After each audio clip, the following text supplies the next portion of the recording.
Everyone, and welcome to another Living Radically video. This is part one in a three-part series on how I find cheap flights and cheap airfares all around the world. I get asked all the time how I find such cheap flights, and believe me, I do spend a lot of time on these sites looking for airfares. It's not as easy as I probably make it sound.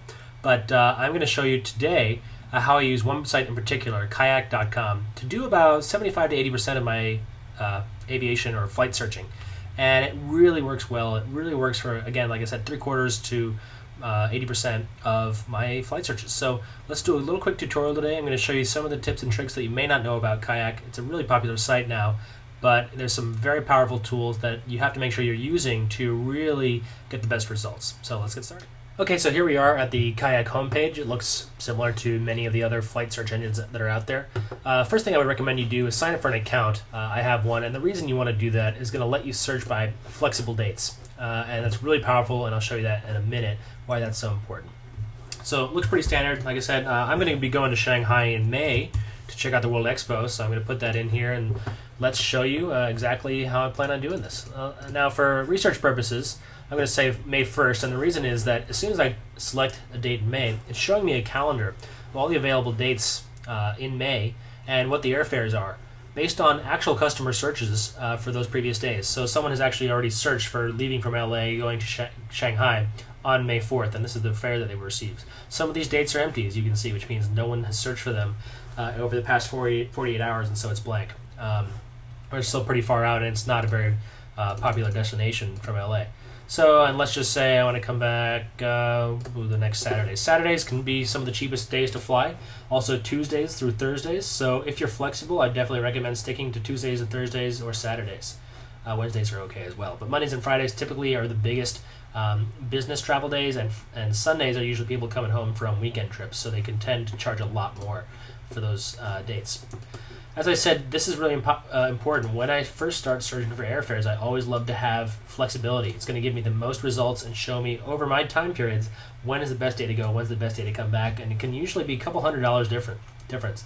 If you like a nonstop, select a nonstop. I don't really care for this initial stage of the research. I just want to know every flight connection that's going to get me there, and I'm going to keep staying in economy, and for now I'm just going to be one traveler.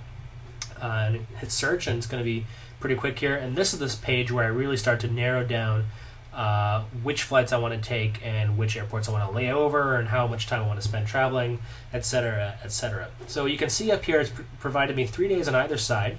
My preferred dates, May 1st and coming back the 22nd, and you can see 762 here, but 734 over here, and even more 766 over here. So you know what? I want the cheaper dates, so I'm going to uncheck some of these more expensive days.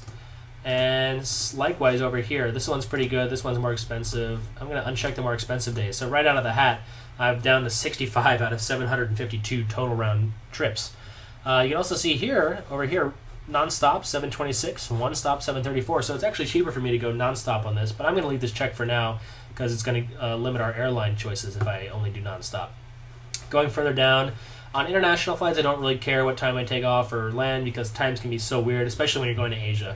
If I was traveling to New York, say, from LA, I would want to leave in the morning and come back at night so that I don't do a red eye, and it really maximizes my time on the ground and in the city I'm going to. Here's all of our possible airlines that we can take. You can see there's quite a few ways to get there. And it'll tell you the lowest price, but this is for any date on any particular airline, so you can see China Eastern Air is the lowest choice here, and that's actually a direct flight, so that's pretty good. If you are a mileage hound like I am, you definitely want to pay attention to these buttons here. This is going to limit the results to only the airlines that are participating in your mileage alliance. So if you fly United a lot, you probably want Star Alliance, Delta, SkyTeam, Oneworld is American, and they all have international partners as well. I'm a SkyTeam Elite member, so I'm going to keep this on SkyTeam, and you can see only 4 airlines are now available to me. I also happen to know that China Eastern also is a mileage partner, so I'm not sure why that was unchecked, but I'm going to recheck that. And you can see the airports I'm going to. This is important. If you care about where you lay over, if you know you particularly hate or like an airport, just open this menu up and you can say, I don't want to lay over here in China. I don't want to lay over in Canada. You can go through and pick this list and get very detailed about your flight and where you're going to be routed through. That's a powerful tool that a lot of other sites don't have. You're not going to have to worry about turboprops here, but if you were on a shorter regional trip, you would want to be careful and say maybe no turboprops or regional jets. If you are tall like I am, this can be a major problem of having not enough legroom. So here I am. I've now narrowed it down considerably, and it looks like Korean Airlines has come up with the cheapest flight here for these dates at 7:34. I can open up this and look at the details. Look at the sites I can purchase this from. I can't actually buy this from Kayak. It's just a search engine. It's going to refer me to all these other sites. So that's important to know as well. If you've had bad experiences with Orbitz or cheap tickets, then watch out. Anyway, this is pretty much how I use kayak.com. I'll show you some more lessons coming up soon, but in the meantime, head to livingradically.com to see our latest articles, and talk to you soon.